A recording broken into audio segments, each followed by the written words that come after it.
అయితే ఇప్పుడు చెన్నకేశవరెడ్డి అప్పుడు 'ఇంద్ర' రిలీజ్ అయింది. అప్పట్లో సెంటర్స్ అనే ఒక కల్చర్ ఉండేది. అదేదో 120, 130 ఏస్తే 152 అని ఏశారు. తర్వాత రియల్ సెంటర్స్ అని ఏయడం, ఇయన్నీ ఏయడంతోటి ఏంటంటే కావాలని దాన్ని ప్రొజెక్ట్ చేశారు.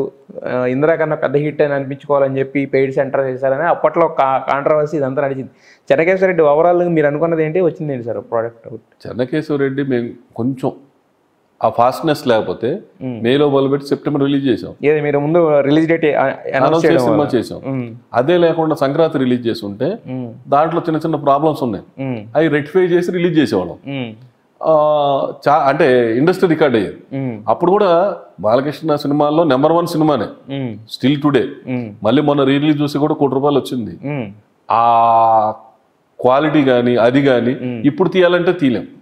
ఇప్పుడు 200 కోట్లు పెట్టిన ఆ సినిమా తీయలేం. ఎందుకంటే అప్పుడు 4 హెలికాప్టర్లు కింద షూట్ చేస్తుంటే ఈ 4 హెలికాప్టర్ షూట్ చేయడానికి 5వ హెలికాప్టర్ పైన తిరిగేది. ఓకే. సో ఆ జనాలు అది ఇప్పుడు చేయాలంటే 200-300 కోట్లు కూడా సరిపోదు. అందుకని బాలకృష్ణ సినిమాలో హైయెస్ట్ ఎంత పెట్టారు సార్? ఎంత పెట్టారు? ఎంత వచ్చింది అది?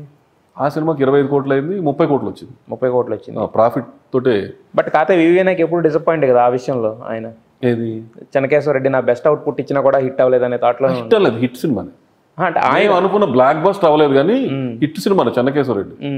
ఎక్కడ లాస్ వచ్చింది ప్రాజెక్ట్ కాదు, ఎవరికి లాస్ వచ్చింది కాదు, సినిమా హిట్ సినిమా.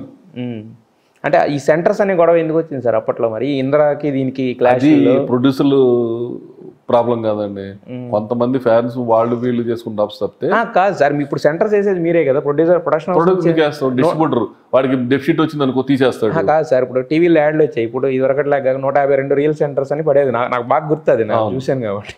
సో మరి నేను అప్పుడు రియల్ సెంటర్లని ఎప్పుడు వేయలేదు, రీల్ సెంటర్లని వేయలేదు, ఫేక్ సెంటర్లని వేయలేదు. ఉన్న సెంటర్లు యాస్టీస్ వేసాం. యాస్టీస్ రియల్ సెంటర్సే ఉన్నది చెన్నకేశవరెడ్డి కూడా. మొత్తం అంటే మీరు అనుకున్న రేంజ్లో ఆడలేదు కానీ, బట్ అనుకున్న రేంజ్లో నేను ఎక్కడో ఊహించా కానీ హిట్ అయింది. కానీ మేము అనుకున్న రేంజ్లో, మేము అనుకున్న దాంట్లో 50% కంటే 50% కూడా రీచ్ అవ్వాలి. 50% కూడా రీచ్ అవ్వాలి. ఓకే. మేము అనుకుంది 200% ఇది చాలా బ్లాక్ బస్టర్ అనుకున్నాం. అందులో 50% రీచ్ అవ్వం. హిట్ కానీ రెవెన్యూ సైడ్ కానీ ప్రాఫిట్ సైడ్ కానీ లాస్ లేదు, అందరికి ప్రాఫిటే. కానీ మేము ఊహించింది వేరే.